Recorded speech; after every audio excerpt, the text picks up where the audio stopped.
বাংলাদেশের প্রধানমন্ত্রী শেখ হাসিনা এমপি আবার কথা বলেছেন। এইবার যখন কথা বলেছেন তাকে অবশ্য বাংলাদেশের প্রধানমন্ত্রী শেখ হাসিনা এমপি এসব বলা হয়নি। তাদের নেত্রী কথা বলবেন বলে একটা আমরা দেখেছি দ্য এটিম নামে একটা ফেসবুক পেজ আছে, যাদেরকে লোকজন ফান করে এটিম ডাকে। সেখানে তিনি কানেক্টেড হয়েছেন, তার কথা শুনলাম মন দিয়ে। আমি খুব মন দিয়ে তার কথা শুনি।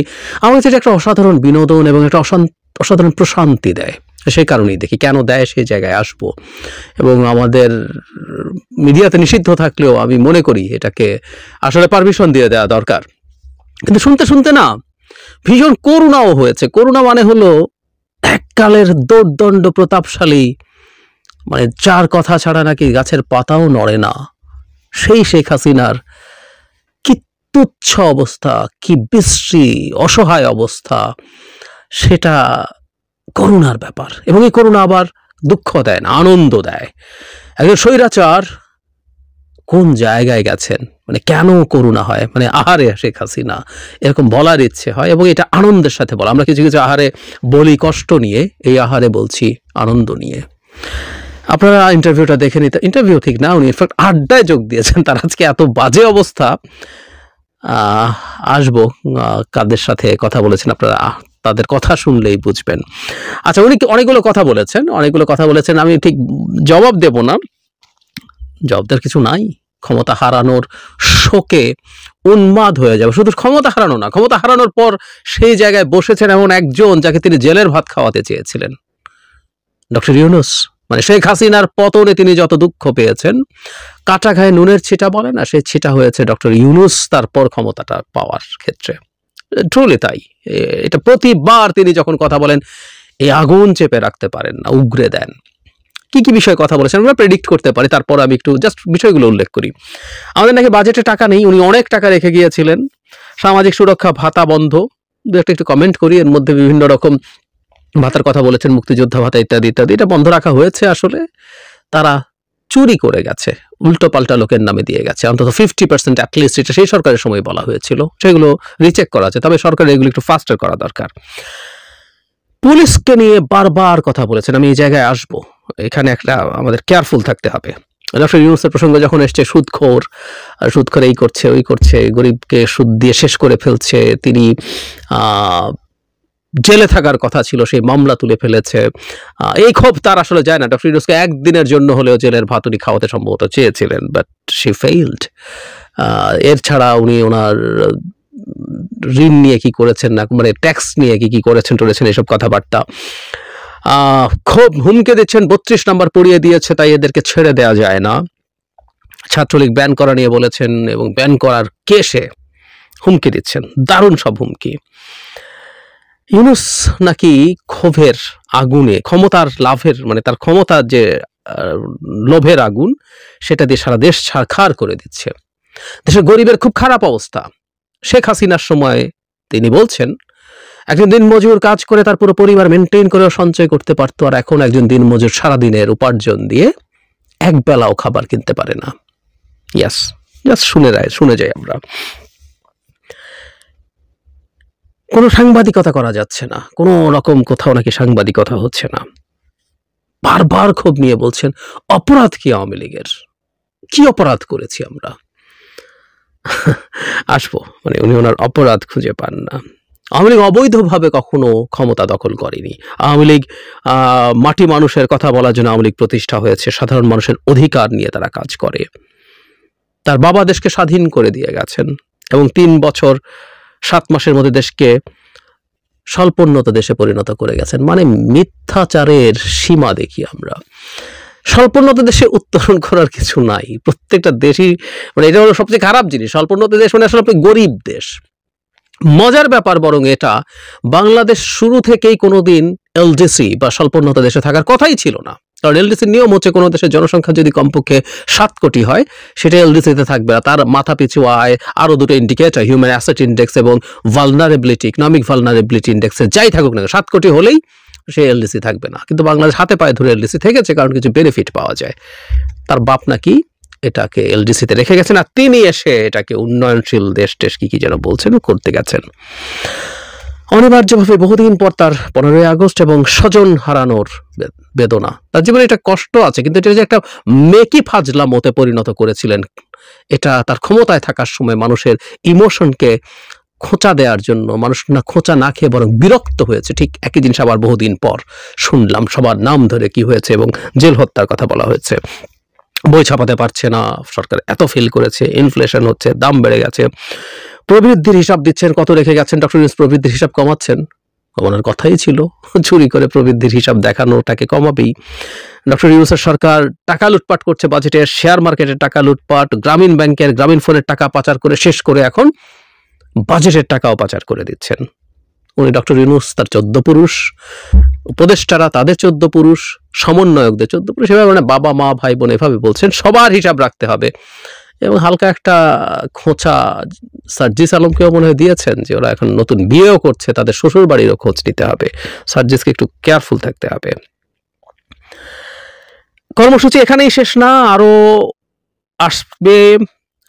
এই সরকারের কোনো মানবিকতা নেই, এই সরকার মানবাধিকার লঙ্ঘন করছে, মানুষকে খাবার দিতে পারছে না, মানুষ নাকি ডাস্টবিন থেকে গরিব মানুষ খাচ্ছে, আর ডক্টর ইউনূস থেকে যমুনায় বসে চবচ্চস্বল্য পেয়েও খাচ্ছে, ইত্যাদি ইত্যাদি বলছেন।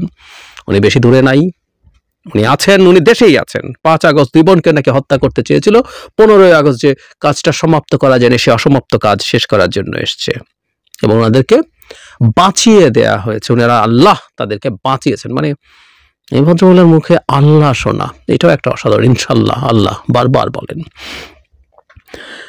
যেহেতু ডক্টর ইউনূস দেশকে পিছিয়ে গেছে, তারা এসে দেশকে এগিয়ে নিতে হবে এবং আল্লাহ তাদেরকে রক্ষা করেছে, বাঁচিয়েছে, আবার এসে দেশের হাল ধরে দেশটাকে ঠিকঠাক করার জন্য। সংবিধান বাতিল করার হুমকি দিয়েছেন, এত বড় দুঃসাহস, কর্মসূচি করতে বলেছেন, এবং একদিন বিক্ষোভের দিন, এটা আমি জানি না সরস্বতী পূজার দিনই ছিল কিনা, এটা যেহেতু একদিন আগের নাকি অন্য কোনো পূজার কথা হচ্ছে, যেহেতু পূজা আছে তাই ওই দিন বিক্ষোভ না দিতে, এতে বিরাট সমস্যা হয়। মানে আওয়ামী লীগের কর্মসূচি এত ভয়ঙ্কর যে ওই দিন পূজার ডিসরাপশন হয়ে যাবে, সুতরাং এটা না দিয়ে তোমরা লিফলেট দাও, সবার দিকে উনি খেয়াল রাখতে বলছেন। পুলিশকে নিয়ে দফায় দফায়, এবং সেই অন্তঃসত্ত্বা কনস্টেবলের গল্প উনি প্রায় বলেন, যেটা মিথ্যা, এবং এটা তার নতুন এক দোসর বেরিয়েছে নবনীতা চৌধুরী, সেও একই কথা বলেছে। মানে পুলিশকে কিভাবে মানে পেটানো, ঝুলিয়ে রাখো, এটা করেছে, হাত পা নাকি কেটে ফেলেছে, ক্রমাগত পুলিশকে নিয়ে কথা, এবং তার এই জায়গায় কয়েকবার তিনি এই কথাটা বলেছেন ঘুরে ঘুরে পুলিশের উপরে। মানে আমরা আগে একটা কথা বলেছি, সেটা হলো দেশে যা যা ঘটেছে, এত মানুষ মারা গেল, এত মানুষ আহত হলো, সেটা নিয়ে কথা নেই। পুলিশকে তারা উস্কাচ্ছেন, আমি এই কথাটা বলতে গিয়েছিলাম।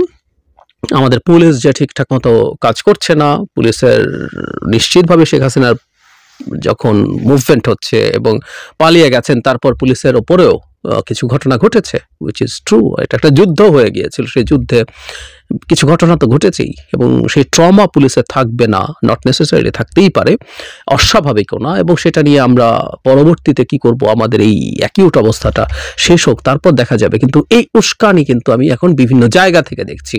পুলিশের মৃত্যুর সংখ্যাটাকে, মানে কোথায় রাউন্ড 50 পুলিশ মারা গেছে, সেটাকে 3000 4000 সংখ্যাটা প্রতিনিয়ত বাড়ানো হচ্ছে। সো ক্রমাগত উস্কানি আছে, এই জায়গাটা আমাদের একটু খেয়াল রাখতে হবে। যে জিনিসটা বলছিলাম, মানে শেখ হাসিনাকে নিয়ে, তার কথা নিয়ে, কথা বলা নিয়ে যতবার বলি ততবার এই কথাটা বলি, অনেকে পছন্দ করেন না যে তাকে নিয়ে আলোচনার কি আছে, তাকে আলোচনা দিয়ে গুরুত্ব দিচ্ছি। ওই যে বলছিলাম যে আহারে শেখ হাসিনা, এই আহারেটা খুশির আহারে, তার তুচ্ছ অবস্থা দেখার আনন্দ। একটা দুজন মানুষ আপনারা দেখবেন, তাদের কথাবার্তা, তাদের অ্যাটিটিউড, তাদের বহুজনের আওয়ামী লীগকে সার্ভ করার যেভাবে তারা চাইছেন, সেই মানুষগুলোর সাথে ওখানে গিয়েও তাকে কানেক্টেড হয়ে এখন কথা বলতে হয়। এই করুণ অবস্থা শেখ হাসিনার, এই করুণ অবস্থা শেখ হাসিনার। মাঝে মাঝে তো 2-1 জায়গায় সকল জনসভা বা সমাবেশের মতো করিয়ে সেখানে বক্তৃতা করেছেন। এবার এরকম একটা অত্যন্ত তুচ্ছ ধরনের দুজন মানুষ, যাদের কারো কারো বিরুদ্ধে মানে বিভৎস সব অভিযোগ আছে, নোংরা সব অভিযোগ আছে, এরকম মানুষদের সাথে উনি এখন তাদের সাথে লাইভ কনভারসেশনে যুক্ত হয়ে কথা বলছেন। আহারে শেখ হাসিনা, দেশে থাকার সময় এটা করছে, সে সেটা করছে, টপ ব্যবসায়ীরা তেল দিচ্ছেন তাকে, গান গাইছেন তার জন্য, প্রথমত আমি তোমাকে চাই, দ্বিতীয়ত তোমাকে চাই। কেউ কবরে যেতে চান, কেউ মৃত্যুর পর তার সাথে থাকতে চান, তার নামে স্লোগান দিচ্ছেন শিল্পী, সোকল্ড শিল্পী, কবি সাহিত্যিকরা, তার পেছনে দলের লোকজন তো আছেই, আমলারা, মানে কে না, কে না। সেই শেখ হাসিনা আজকে থার্ড ক্লাস কিছু লোকের সাথে গিয়ে তাদের সাথে কনভারসেশনে অংশগ্রহণ করছে। ভীষণ আনন্দের ব্যাপার। মানে আমার কাছে শেখ হাসিনা এবং তার এই রেজিম ক্ষমতা থাকার সময় একটা জিনিস মনে হতো, এই একটা জিনিস দেখা দরকার, এই একটা জিনিস কি দেখতে পারবো, অনেকের মনে হতো। সেই জিনিসটা দেখা হলো। সেই জন্য শেখ হাসিনা যখনই কথা বলেন এই ফালতু তৃতীয় শ্রেণীর কথা, এবং উনি মনে করছেন এই কথাগুলো বলে আবারও মানুষের সাথে কানেক্টেড হওয়া যাবে। তিনি সবাইকে বলছেন তোমরা জনগণের সাথে যুক্ত হও। আওয়ামী লীগ যদি জনগণকে সার্ভ করতে চায়, তারা জনগণ থেকে যত ডিস্টেন্স রাখবে জনগণ তত ভালো থাকবে। আর এই একই কথা, এই একই পুরনো পেঁচাল, উনি মোটেও কথাবার্তা অ্যাট্রাকটিভ না, বাক্য গঠন ঠিক নেই, ভয়েস সুন্দর না, কথা স্টাইল ভালো না, নাথিং ইজ দেয়ার। পাওয়ারে ছিল বলে লোকজন তাকে চাটতো, এখন মনে করছেন মানুষকে এটা দিয়ে উনি আবার ইয়ে করবেন পতিত হওয়ার পর। Sorry, very bad choice Sheikh Hasina, very bad choice. কিন্তু উনি করছেন একই রকম কথা, সেই আগের মতো কথা, কিন্তু এখন আর হাততালি দেওয়ার লোক নেই, এখন আর তেল মারার লোক অত নেই, কিন্তু উনি বলছেন ভাল লাগছে। এবং ওইটাই বললাম যে তারা ভীষণ রকম ভুল পথে আছে, এটা যতবার দেখি ততবার ভাল লাগে। তিনি নাকি দেশে আসবেন, তিনি দেশে আসবেন, এই কথা যতবার বলবেন আওয়ামী লীগের যদি কোনো পুনরুত্থানের সম্ভাবনা, পুনরুজ্জীবনের সম্ভাবনা যদি 20-25 বছর পরও থাকে, সেটা আরো দূরে যেতে থাকবে। তিনি, তার বোন, একটা পুরো পরিবার ডাকাত, একটা পুরো পরিবার মাফিয়া। এমনকি তাদের পরিবারের যে সন্তানটা ব্রিটেনে থেকে বড় হয়ে ব্রিটেনের এমপি হয়েছে টিউলিপ, সেও ডাকাত হয়ে গেছে। এটা এমনই অভিশপ্ত পরিবার। সুতরাং তারা যদি যতই বলতে থাকবেন, তারা আছেন, তারা দেখবেন আল্লাহ তাদেরকে বাঁচিয়ে রেখেছেন। আমি আগেও একদিন বলেছি, আমি রিপিট করি কথাটা, আল্লাহ তাকে আসলে বাঁচিয়ে রেখেছেন তাকে প্রতিদিন মৃত্যু দেওয়ার জন্য। শেখ হাসিনার মতো একজন নার্সিসিস্ট, একজন হিউব্রিস সিনড্রোমে ভোগা মানুষ, যিনি নিজকে গডের মতো কিছু মনে করতে শুরু করেছিলেন, সে মানুষের ক্ষমতায় নেই। প্রতিদিন ঘুম থেকে উঠে, বা আদৌ ঘুম হয় কিনা জানি না, সে উঠে এটা দেখে, এর চাইতে বিভৎস কষ্টকর কিছু নেই, মৃত্যুর জন্য তার জন্য বেটার অপশন ছিল। এবং উনি উঠে দেখেন ডক্টর ইউনূস ক্ষমতায়। এটা যে বললাম কাটা ঘায়ে নুনের ছিটা। ওনার ফেসটা দেখার খুব কৌতূহল ছিল। মানুষের অনেক কিছু তো আসে, যদিও তারা এখন বিরাট লম্বা লম্বা কথা বলে কিন্তু ফেস দেখায় না। আমরা মিস্টার আরাফাতকে ইন্টারভিউ দিতে দেখেছি, নিরাপত্তার কারণে তারা ফেস টেস দেখাচ্ছে না। আসলে ফেস দেখান না কেন আমরা বলতে পারি, কারণ প্রচুর মেসেজ আমরা ফেস থেকে পাই। এই শেখ হাসিনার ফেস আমরা যদি কেউ দেখব, ওনার বয়স যা দেখা যাচ্ছিল, ক্ষমতায় থাকার তো একটা ভাব আছে, জোশ আছে, অরা আছে, তেল তেলে ভাব আছে, সব শেষ। উনি একজন ডিফিটেড, যাচ্ছে তাই ডিফিটেড মানুষের লুক তার আছে, সেটাই দেখতে দিতে চান না। অন্তত এটা সামলে ওঠার জন্য যতটা সময় লাগে নেবেন, তারপর ভিডিও কলে আসবেন। একটা বটম লাইন আছে, সব কিছু বলার পর আবার একটা কথা বলি, একটু স্ববিরোধিতা শোনাতে পারে। শেখ হাসিনার কথা বলার বিরুদ্ধে আমাদের সরকারকে ক্রমাগত চাপ প্রয়োগ করতে হবে, এটা বন্ধ করার চেষ্টা করতে হবে। এটার দারুণ একটা পজিটিভ দিক আছে। আমি প্রায় বলি যে এটা মানেই হচ্ছে আমাদের আনন্দ, এক ধরনের আমাদের তো ইনস্টিংক্ট আছে, ইড আছে, সো কত ইনবোর্ন ইনস্টিংক্ট আছে। মানে আমার যে মানুষ আমাদেরকে এইভাবে টর্চার করে গেছে, দেশটা শেষ করে গেছে, তার এই বিভৎস অসহায়ত্ব দেখার চেয়ে আনন্দের কিছু হতে পারে না। কিন্তু একই সাথে যে বলছিলাম যে স্ট্র্যাটেজিক্যালি এই জিনিসটা খুবই গুরুত্বপূর্ণ হবে যদি তার এই জিনিসগুলো ভারতকে চাপ দেওয়ার মাধ্যমে রোধ করা যায়। সরকারের সেই চেষ্টাটা চালিয়ে যেতে হবে, দেখা যাক কি দাঁড়ায়। আর যদি এর মধ্যে আসে আবারও শুনবো। আবার প্রিয় দর্শক শ্রোতা, ইতিমধ্যে বাংলাদেশ পুলিশ প্রধান যে নতুন হয়েছেন মইনুল ইসলাম, তিনি ইতিমধ্যে যুক্তরাষ্ট্রের ইন্টারপোল সম্মেলনে যোগ দিতে যুক্তরাজ্য যাচ্ছেন, মানে ইংল্যান্ডে যাচ্ছেন। এই IGP, inspector general of police Bangladesh Mohammad Mainul Islam ইন্টারপোলের 92তম সাধারণ অধিবেশনে যোগ দিতে শনিবার 2 নভেম্বর যুক্তরাজ্যের উদ্দেশ্যে ঢাকা ত্যাগ করছেন। আইজিপি সম্মেলনে 2 সদস্যের বাংলাদেশ প্রতিনিধি দলের নেতৃত্ব দেবেন। প্রতিনিধি দলের ওপর সদস্য হবেন পুলিশ হেডকোয়ার্টার্সের এআইজি আলী হায়দার চৌধুরী। 4 দিনব্যাপী 7-4 নভেম্বর ইন্টারপোলের 92তম সাধারণ অধিবেশন যুক্তরাজ্যের গ্লাসগো শহরে অনুষ্ঠিত হবে। ইন্টারপোলের 196টি সদস্য দেশের প্রতিনিধিরা এতে অংশগ্রহণ করবেন। অধিবেশনে বাংলাদেশ প্রতিনিধি দলের সঙ্গে যুক্তরাজ্য, যুক্তরাষ্ট্র, কানাডা, চীন, মালয়েশিয়া, অস্ট্রেলিয়া, তুরস্ক, কাতার, জার্মানি, মালদ্বীপ, দক্ষিণ কোরিয়া আরও অনেক দেশ থাকবেন। এ সভায় ওরা থাকবেন। এছাড়া বাংলাদেশ পুলিশ এবং অস্ট্রেলিয়ান ফেডারেল পুলিশের মধ্যে দ্বিপাক্ষিক পুলিশি সহযোগিতা সংক্রান্ত সমঝোতা স্বাক্ষরিত হবে।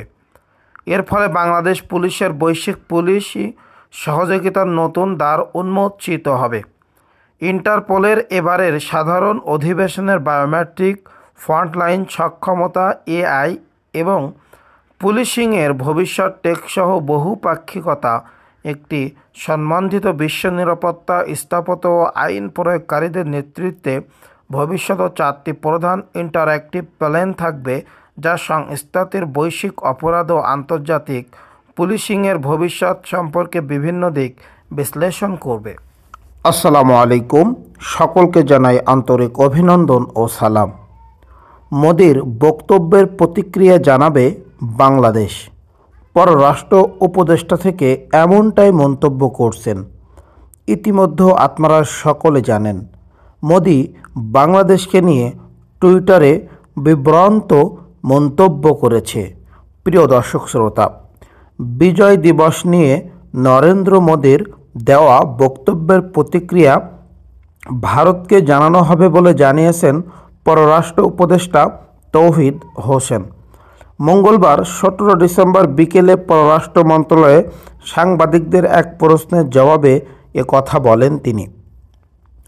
পররাষ্ট্র উপদেষ্টা বলেন, স্বাধীনতা দিবস নিয়ে নরেন্দ্র মোদির বক্তব্যের প্রতিক্রিয়া ভারতকে জানানো হবে, তবে মোদির বক্তব্য নিয়ে আইন উপদেষ্টা যে মন্তব্য করেছেন সেটি তার ব্যক্তিগত মতামত।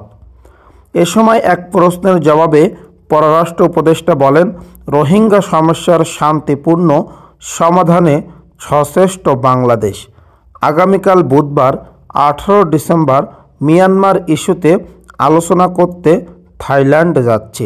এ সময় D8 সম্মেলন বিভিন্ন দেশের সরকার প্রধানদের সঙ্গে বেশ কয়েকটি সাইডলাইন বৈঠক অনুষ্ঠিত হবে। সেন্ট মার্টিন প্রসঙ্গে তিনি বলেন, মিয়ানমারে যুদ্ধ অবস্থা চলার কারণে সেন্ট মার্টিনে যাওয়া আসার রুট সাময়িক বদল হচ্ছে, পরবর্তীতে বিষয়টি ঠিক হয়ে যাবে। এর আগে গতকাল সোমবার নরেন্দ্র মোদি তার ভেরিফাইড ফেসবুক পেজে একটি পোস্ট লেখেন, আজ বিজয় দিবস। 1971 সালে ভারতের ঐতিহাসিক বিজয়ে অবদান রাখা সাহসী সেনাদের সাহস ও আত্মত্যাগকে আমরা সম্মান জানাই। তাদের নিঃস্বার্থ আত্মোৎসর্গ ও অটল সংকল্প আমাদের জাতিকে রক্ষা করেছে এবং গৌরব এনে দিয়েছে। এই দিনটিতে তাদের অসাধারণ বীরত্ব ও অদম্য চেতনার প্রতি শ্রদ্ধাঞ্জলি।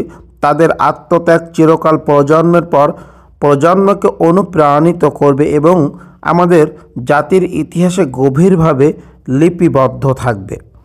প্রিয় দর্শক শ্রোতা, এমনটাই মন্তব্য করেন ভারতের প্রধানমন্ত্রী নরেন্দ্র মোদি এবং সেখানে বাংলাদেশকে নিয়ে তিনি অনেক বড় কটূক্তি করেছেন। সেটার জবাব বাংলাদেশ অবশ্যই ভারতকে খুব শীঘ্রই দেবে।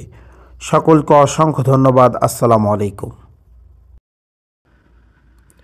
প্রিয় দর্শক শ্রোতা, ইতিমধ্যে 4 ব্যাংকের 1,60,000 কোটি টাকা এস আলমের পকেটে।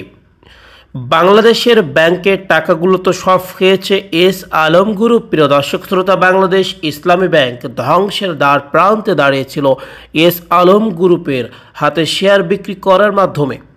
শেখ হাসিনার অন্যতম ঘনিষ্ঠ হিসেবে পরিচিত বিতর্কিত ব্যবসায়ী গোষ্ঠী এস আলম গ্রুপ। এই গ্রুপটি সরিয়া ভিত্তিক 4টি ব্যাংক থেকে নামে বেনামে প্রায় 1,60,000 কোটি টাকা নিয়ে গেছে। ইসলামী ব্যাংক বাংলাদেশ থেকেই নিয়েছে প্রায় 85,500 কোটি টাকা। ব্যাংকগুলো থেকে নানা কৌশলে এ অর্থ সরানো হয়, আর এসব ঋণের পর্যাপ্ত জামানত না থাকায় ফেরত নিয়ে সংখ্যা দেখা দিয়েছে। ব্যাংকগুলো হলো ইসলামী bank, Bangladesh PLC, first security ইসলামী ব্যাংক, ইউনিয়ন ব্যাংক এবং গ্লোবাল ইসলামী ব্যাংক।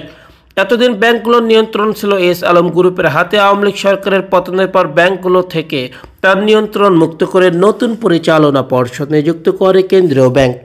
সম্প্রতি বাংলাদেশ ফাইন্যান্সিয়াল ইন্টেলিজেন্স BIFU অধিক তদন্ত করে ব্যবস্থা নেওয়ার জন্য দুর্নীতি দমন কমিশন দুদক CIDকে একটি প্রতিবেদন পাঠিয়েছে। দুদক ও CID সূত্রে তথ্য জানা গেছে, ইসলামী ব্যাংক থেকে সরানো হয় 85,500 কোটি টাকা। 2017 সালে ইসলামী ব্যাংক বাংলাদেশ দখলে নেয় এস আলম গ্রুপ। দখলের পর থেকে তার নিয়ন্ত্রণ মুক্ত করার আগ পর্যন্ত ব্যাংকটি থেকে প্রায় 85,445 কোটি টাকা ঋণ নিয়েছেন সাইফুল ইসলাম মাসুদ, যা ব্যাংকের মোট ঋণের প্রায় 50%। 650টি ভুয়া কোম্পানি খুলে ব্যাংকটি থেকে বিপুল পরিমাণে ঋণ নেওয়া হয়। এসব ঋণের বিপরীতে জামানত ছিল মাত্র 4,395 কোটি টাকা। এতদিন ব্যাংকটির চেয়ারম্যান ছিলেন এস আলমের বড় ছেলে আহসানুল আলম। দখলের আগে এস আলমের ব্যাংকটিতে ঋণ ছিল 3,006 কোটি টাকা। তখন ব্যাংকটির মোট ঋণ ছিল 61,641 কোটি টাকা আর আমানত ছিল 68,135 কোটি টাকা। কর্মকর্তা ছিলেন 10,000-এর কম। নিয়ন্ত্রণ নেওয়ার পর আমানত বাড়ানোর লক্ষ্যে নতুন নতুন শাখা খুলে পটিয়ার লোকদের নিয়োগ দেওয়া শুরু হয়। প্রিয় দর্শক শ্রোতা, ইতিমধ্যে বাংলাদেশ ব্যাংক থেকে শুরু করে এস আলম গ্রুপ সকল বেআইনি কায়দায় ব্যাংক থেকে টাকাগুলো সরিয়েছে। এই নিউজটি আজকে আমার দেশ পত্রিকা থেকে বললাম। সকলকে অসংখ্য